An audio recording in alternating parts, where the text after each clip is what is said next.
given that 1 in 3 people in Europe will be diagnosed with cancer and that they're living longer, what kind of problems do you think cancer patients in Europe are facing?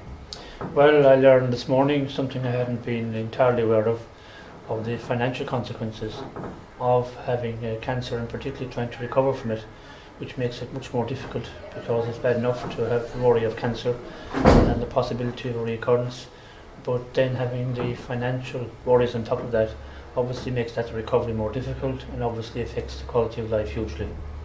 With the problems faced by cancer patients around insurance and employment, how can European legislation be improved for these people?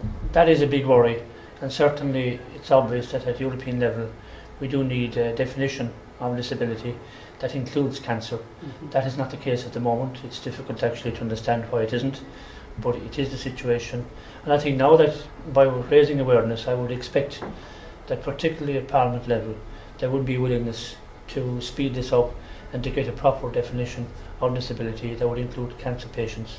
I think that would be a great help. Really, then you're saying that that's what the European Union can do to help cancer patients? Well, that's the first thing, by establishing it in legislation. Obviously then there's an awful lot can be done in terms of giving support, and particularly I think in the next framework programme, what we call the Horizon 2020, that was launched a few weeks ago, and a huge pile of the 80 billion which is going to be spent on research is going to go to health issues, and obviously research into health, both in terms of the curative and preventative aspects, are going to be huge, and that would make a big difference, particularly, as you say, to an issue such as cancer that affects 33% of people over their lifetimes.